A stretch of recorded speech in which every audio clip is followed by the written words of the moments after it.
ठाणे में girder machine मजदूरों पर गिरी, 20 की मौत, कई के दबे होने की आशंका। महाराष्ट्र के ठाणे में समृद्धि एक्सप्रेस वे पर देर रात हादसा हो गया। शहपुर के पास सरलंबे में हाईवे पर पुल निर्माण के दौरान एक गार्डर लॉन्चिंग मशीन गिरने से 20 मजदूरों की मौत हो गई है। हाईवे पर रात में निर्माण कार्य चल रहा था। मीडिया रिपोर्ट्स के मुताबिक करीब 1:30 पर यानी कि 1:30 बजे गार्डर मशीन 100 फीट की ऊंचाई से नीचे गिर गई। इसके नीचे अब भी कुछ मजदूरों के दबे होने की आशंका है। वहीं एनडीआरएफ के असिस्टेंट कमांडेंट सारंग कुबेर ने बताया है कि रेस्क्यू का काम सुबह 5:30 बजे से जारी है। दरअसल गार्डर मशीन का वजन काफी होने से उसे जल्दी से हटाया नहीं जा सका। लगभग हमें 1:30 बजे के आसपास सूचना मिली थी। एसडीएमए की तरफ से सूचना प्राप्त हुई थी और सूचना के अनुसार यहाँ पे जो काम करने वाले लोग थे और एक्सीडेंटली यहाँ पे क्रेन कोलैप्स हुई थी और ब्रिज का पार्ट भी कुछ कोलैप्स हुआ था। ये हमें प्राथमिक सूचना मिली थी। उसके अनुसार ही हमारी एक थाने में एक टीम है, वो इमीडिएटली वहां से रश हुई यहाँ स्पॉट के लिए और इमीडिएटली 5:30 बजे तक के आसपास यहाँ पे पहुंची। उसके बाद हमारी दूसरी टीम जो गंजूर मार्ग में स्थित है वहां से भी हमारी टीम आई और यहाँ पे रेस्क्यू ऑपरेशन उन्होंने चालू किया। अभी जैसे एनडीआरएफ की टीम आई, 3 विक्टिम्स को इन्होंने निकाला है, 3 बॉडीज को निकाला है और अभी सर्च एंड रेस्क्यू हमारा काम चल रहा है।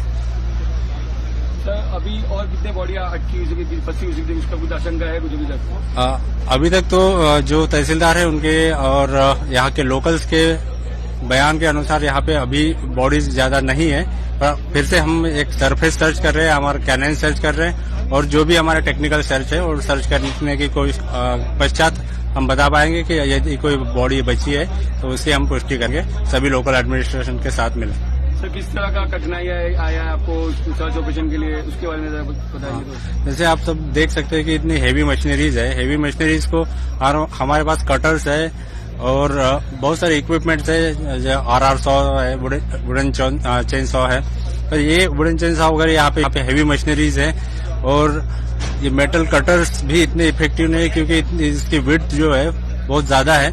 उसके लिए हमने अभी हमारे पास जो छोटी क्रेन्स थी उसको एम्प्लॉय किया यहाँ पे और छोटी क्रेन की सहायता के साथ हमने बॉडीज को उस प्रेशर से रिमूव किया है और उसको सपोर्ट देके जाक लगा के बॉडीज को रिमूव किया है। सर, और कितना समय लग सकता है रेस्क्यू ऑपरेशन करने के लिए और क्या लगता है कितने इनको रेस्क्यू किया है अभी तक? अभी तो एनडीआरएफ की टीम ने 3 रेस्क्यू किए हैं और जैसे यहाँ के लोगों के पता चलेगा कि और भी बॉडीज है या और भी विक्टिम ट्रैप्ड है तो हम लास्ट विक्टिम भी जीवित है ये मान के हमारा ऑपरेशन है चलता रहेगा और हम करते रहेंगे इस ऑपरेशन। सर, देखा कि मतलब डॉग भी आके स्नैच किए तो उसका भी कुछ मतलब यूज किया गया क्या?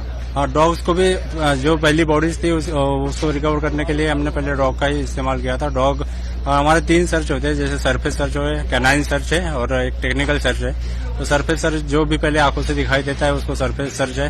बाकी कैनाइन सर्च है जो कैनाइन अपनी स्निफिंग क्षमता के सहायता के साथ वो सर्च कर पाता है तो उसकी मदद लेते हैं। और जो टेक्निकल सर्च है वो जो कोई भी बड़ा स्लैब है उसको ब्रीचिंग करके कैमरा इंसर्ट करते हैं और उससे आर पार की चीजें हम देख पाते हैं। तो ये हमारे 3 फेजेस में सर्च ऑपरेशन होता है। सर, मराठी में जानना चाहेंगे कि कितने बजे की घटना है और नूह में 2 दिन का कर्फ्यू, 6 जिलों में धारा 144, इंटरनेट बंद। हरियाणा के नूह में विश्व हिंदू परिषद की ब्रिज मंडल यात्रा के दौरान सोमवार को हुई हिंसा और बवाल के बाद आज भी तनाव बना हुआ है। नूह में 2 अगस्त तक कर्फ्यू लगा दिया गया है। इलाके में पैरामिलिट्री की 13 कंपनियां तैनात की गई हैं। देखिए, मुख्य तौर पे तो नूह का जो हमारा कस्बा है वो और एक नल्हड़ जो मंदिर है वो मेन हमारा जो एरिया था जो इफेक्टेड था।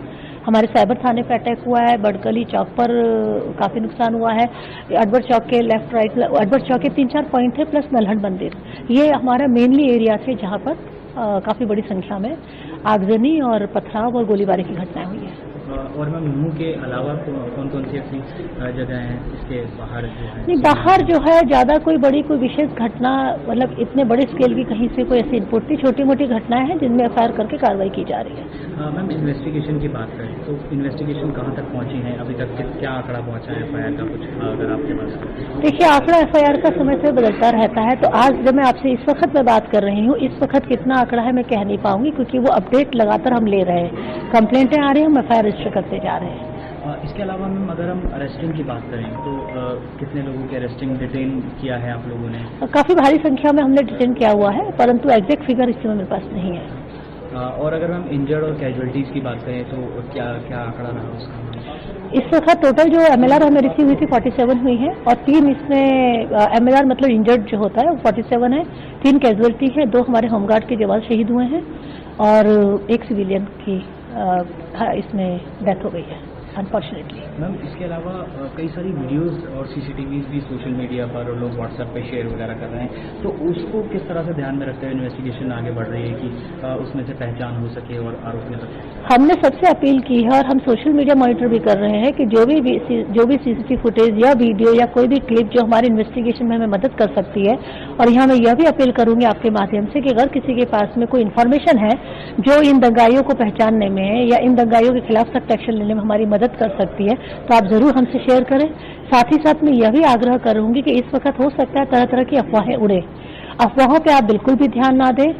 हरियाणा पुलिस पूरी तरह सक्षम है आपकी रक्षा करने के लिए, आपके साथ खड़ी है और आप किसी भी अफवाहों पे ध्यान ना दे करके बल्कि अफवाह फैलाने वालों को हमें बताएं ताकि उनको चिन्हित करके हम उनको इस ऐसी हरकत करने से रोक सकें। एक सवाल ये है कि आखिर शुरुआत कहाँ से हुई थी, क्या वो पॉइंट था, क्या वो वजह थी, क्या अब तक? ये अभी इन्वेस्टिगेशन का मसला है और इस स्टेज पर कुछ भी विश्लेषण कह के कुछ भी कहना स्पेसिफिक तौर पे ये प्रीमेच्योर हो जाएगा। गुजरात ATS की बड़ी कार्रवाई, अलकायदा के 3 संदिग्ध गिरफ्तार। गुजरात ATS ने एक बड़े ऑपरेशन को अंजाम देते हुए आतंकी संगठन अलकायदा से जुड़े 3 लोगों को गिरफ्तार किया है। इनके पास से कई हथियार भी बरामद किए गए हैं। हैरानी की बात यह है कि तीनों आतंकी पिछले 6 महीने से सोनी मार्केट में काम कर रहे थे। पूछताछ के बाद देर रात तीनों आरोपियों को ATS टीम ने हिरासत में ले लिया है। तीनों को अहमदाबाद ले जाया गया है। We received a secret information through our channels. The information was received by our DYSP Shreyas Upadhyay, and according to information, it was suspected that 3 individuals, Sukr Ali alias Abdullah, Saif Nawaz, and Aman Malik, who are basically from West Bengal, are involved and associated with the activities of Al Qaeda, and they are also trying to add other people in the Tanzim, and on that basis we have the information was given to the senior officers, and our senior officer formed 2 teams under the leadership of 2 DYSPs, and these 2 teams were keeping watch through technical and human means from last 3-4 days, and yesterday on 31st July we apprehended and detained 3 individuals. And these 3 individuals, and from these 3 individuals, we found out a weapon, which is a semi-automated country-made pistol with 10 rounds, and a lot of.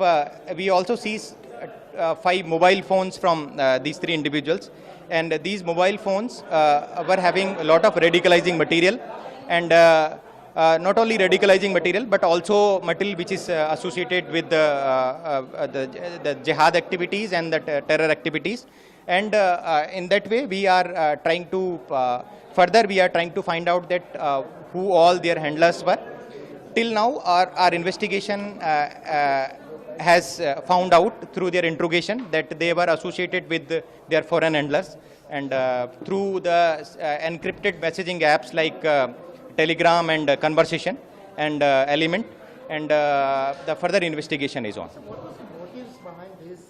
The people are coming from West Bengal, staying here for a year and now doing some anti activities here.